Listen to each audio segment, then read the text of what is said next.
자, 저는 어제 가장 충격적인 뉴스는 노상원 전 이 정보사령관 이 사람이 이번에 이제 사실상 이제 이 그 계엄 계획을 다 짰다는 거 아니에요? 근데 이 양반이 보니까요 안산에서 무속인으로 활동했다. 제가 이걸 보고 기가 막혀가지고 참 말이 안 나오는데 그 당시에 아마 롯데리아 아실 겁니다. 그 거기서 근방에서 집에 그 여성분하고 같이 해서 이 뭐라고 그러나요? 이거 아니 더군다나 이 사람이 보니까 육사의 수석 입학자예요.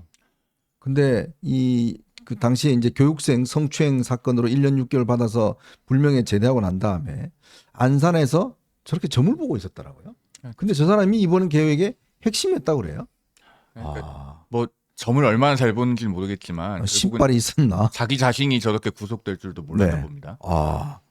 정말 희한합니다. 어떻게 저런 분이 그러니까 참 이걸 보면서 아니 어떻게 이 윤 대통령 주변에는 다 또 이런 분들이 또 이렇게 있는가라는 생각이 많이 드는데 이 사건에서 뭐 진짜 건진법사 명태균 지리산 도사라고 불렸던 천공 매장선 네 번째 또 이런 분이 나왔는데 근데 이 건에서 이제 그 두드러진 거는 그런 거죠. 지금 이제 문상호 정보사령관하고 노상원 전 정보사령관하고 같은 고향이잖아요. 대전이죠. 대전이죠. 우리 또 홍 원장은 또 같은 고향이시네.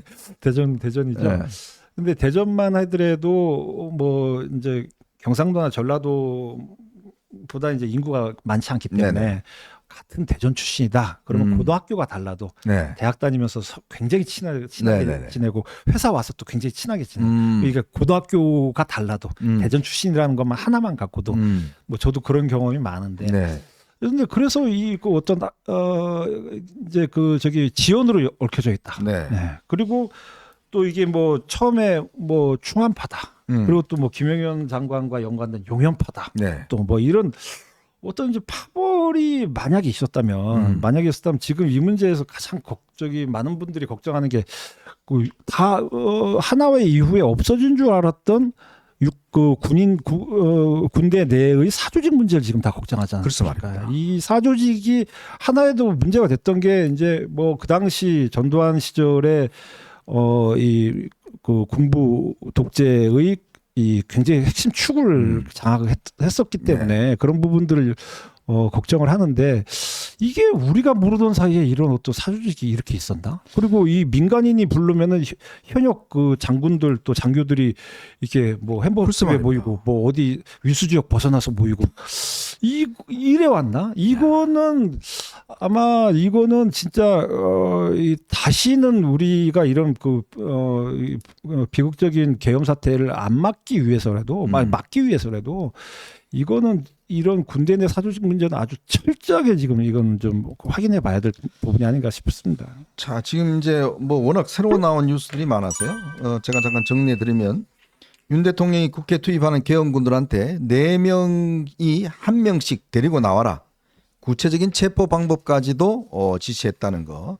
그다음에 계엄 이게 이제 실패하고 난 다음에 김용현 전 장관에게 그 얼마 투입했어? 500명 투입했습니다. 왜 1000명 보냈어야지? 이렇게 또 질타했다는 거. 그다음에 김용현이 정보가 외부로 빨리 셀 수 있으니까 빨리 해야 된다. 근데 이제 막 장관들이 가서 막 늦추고 하니까 당시에 이 윤석열 대통령이 굉장히 조급해했다. 그러면서 이제 빨리 발동했다는 거. 뭐 이런 이야기 나오고 있습니다. 그런데 말이에요. 지금 석동현 변호사가 어제 주장했던 내용들을 보면 대통령은 뭐 끌어내려 전혀 그런 이야기 한 적도 없다. 했는데 지금 나오는 이런 여러 가지 이야기 진술이 보면 정말 안 되잖아요.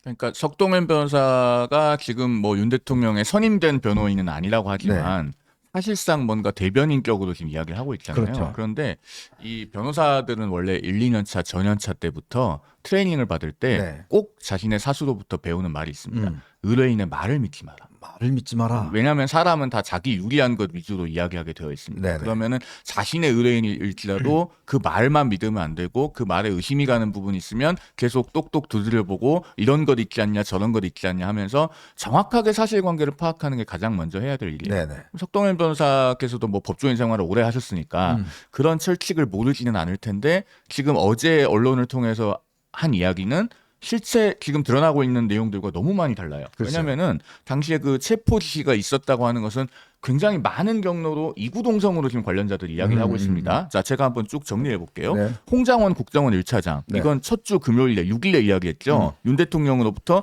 이번 기회에 다 잡아들여라. 다 잡아들여라. 싹 다 정리해라. 정리하자. 이런 얘기를 들었다고 하고 국정원의 대공수사권을 복원해 줄 테니 방첩사를 도우라. 네. 이런 얘기를 들었다고 본인이 증언을 써요. 맞습니다. 자, 근데 홍장원 차장만 이렇게 얘기를 하는 게 아니고 곽종근 특수전사령관 네. 10일에 뭐라고 얘기합니까? 윤 대통령으로부터 전화를 2번 받았다. 0시 40분경에 받았다고 하죠. 네. 그때 의결 정족수가 아직 다 안 채워진 것 같다. 그래서 빨리 문을 부수고 들어가서 안에 있는 인원들을 끄집어내라. 이게 체포지 뭡니까? 네. 체포하지 않고 끄집어낼 방법이 있나요? 그 치읓을 안 했다니까 쌍기역을 한 거네요. 그 다음에 이진우 수방사령관 검찰 조사에서 윤 대통령으로부터 의원들을 끌어내라라는 지시를 수차례 받았다. 네. 이렇게 진술했다고 알려져 있어요. 자, 조지호 경찰청장 그 윤 대통령으로부터 6차례에 걸쳐서 주요 정치인 체포를 지시받았지만 거부했다. 네. 이렇게 진술했다고 보도가 되고 있고 심지어 여인영 전 방첩사령관도 김영현 전 국방장관으로부터 받은 체포 명단의 인물들은 윤 대통령이 평소 문제 있다고 언급했던 사람들이다. 그 칠판에 써놨다는 거예요. 이렇게 진술했다고 네. 알려져 있어요. 그러면 자 보세요. 지금 제가 언급한 이 진술한 사람들 한 카테고리에 있는 게 아니잖아요. 그렇죠. 군, 경, 국정원 이 골고루 있어요. 네. 그러면 이 많은 사람들이 다 작당하고 모의해서 대통령으로부터 체포 지시를 받았다고 지금 뒤집어 씌우기 위해서 얘기를 했다는 건가요? 그건 사리에 맞지 않잖아요. 그러면은 석동현 변호사는 언론에 나와서 체포의 채자도 안 꺼냈다라고 얘기를 할 게 아니라 본인의 의뢰인격인 윤 대통령에게 사실관계를 다시 정확하게 확인해 봐야 돼요. 그렇죠. 그게 먼저 순서라고 생각합니다. 네. 자, 이제 저희 송 변호사님은 저희가 이제 좀 다른 일정이 있어서 요 말씀을 끝으로 이제 송 변호사님 좀 보내드리고 저하고 이제 홍 원장하고는 좀 더 이야기를 좀 진행해 보도록 하겠습니다. 네, 먼저 인사드리겠습니다. 먼저 좀 감사합니다. 뭐 여의도에 아마 좀 강연이 있어서 일정 가봐야 될 것 같습니다. 자, 근데 예.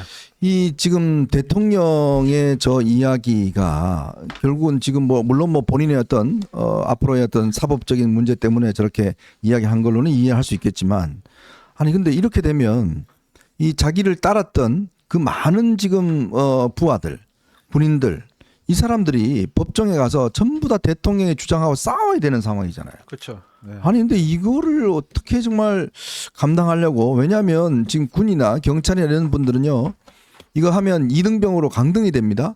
그리고 이거 연금이 다 나와요. 그리고 또 완전히 불명예 제대하는 거 아니겠습니까? 진짜 대통령의 말을 따랐다는 이유로 수많은 사람들이 이렇게 불명예 제대를 하면 누가 책임을 질 건가요? 이게 안 그래도 최근에 이제 그 군인 및 군인 출신 분들이 국회에 나와서 얘기를 한다든지 아니면 뭐 이 검찰이나 요 수사 당국에서 나온 했던 얘기들이 많이 뉴스화되면서 네. 그걸 지켜보고 있는 국민들이 굉장히 안타까워하는 맞습니다. 부분이 바로 그 부분이에요. 아, 저 사람들 저러다가 뭐 예를 들어서 내란죄가 적용이 된다. 네. 그러면은 형량이 어마어마하지 않습니까? 맞습니다. 어마어마한 형량을 받게 되고 그리고 그 형량은 또 해면되기도 힘들어요. 내란죄라고 네. 하는 거는.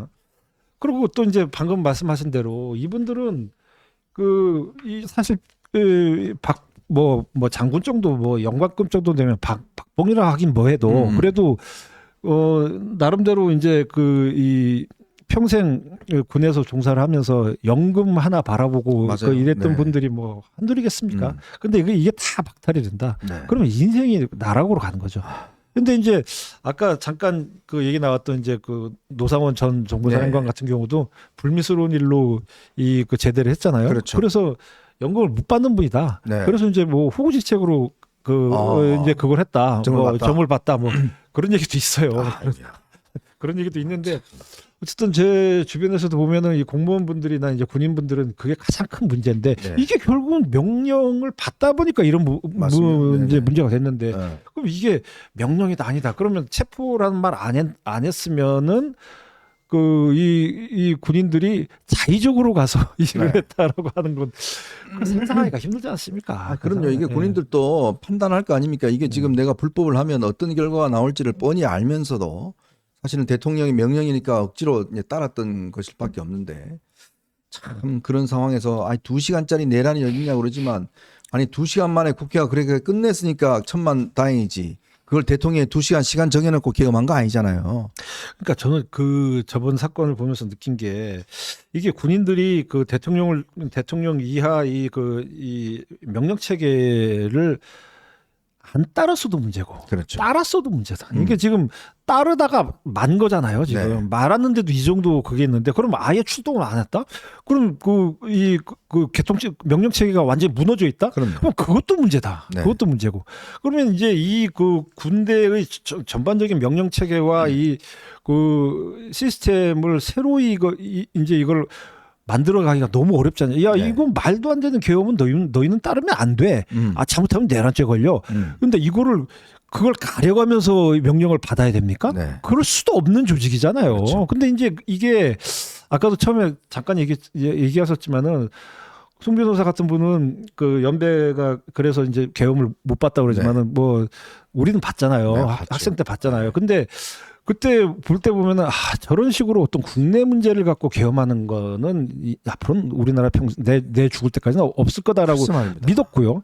만약에 계엄이 있다 그러면은 전쟁 상황이라고 생각을 그렇죠. 했습니다. 그래서 그날도 저도 그 텔레비와 이제 그 인터넷에서 이제 그 속보를 보면서 당연히 머릿속에 뭘 다 떠올려 전쟁을 다 떠올렸잖아요. 그럼요. 이게 아니면 그러니까 우리가 모르는 뭔가 대통령이 아는 지금 전쟁 상황이 있을 네. 것이다. 그 무슨 생각을 휴전선에서 어떤 뭐 분쟁이 일어났다든지 그런 게 아니면 계엄을 했을 리는 전혀 없다라고 다 생각했잖아요. 그렇죠. 그 어떤 그 남북 간의 이제 분쟁이 아니면 근데 보니까 전혀 그게 아니란 말이죠. 네. 그러면은 다시 이 얘기로 돌아와서 어쨌든 분쟁이 있어서 계엄이 벌어졌건 아니면 어떤 사유에서 계엄이 벌어졌건 그럼 그건 통치권자의 그 기본적인 권한이라는 거 우리가 다 아는데 그러면 이거를 나중에 유사한 일이 벌어졌을 때 내지는 또 이제 진짜 전쟁이 벌어졌을 때 아니면 분쟁 상황일 때 이게 그 명령 개통 질서가 불분명해서 이게 잘 안 먹힌다 그러면 진짜 위험해지는 상황이 앞으로도 올 수도 있다.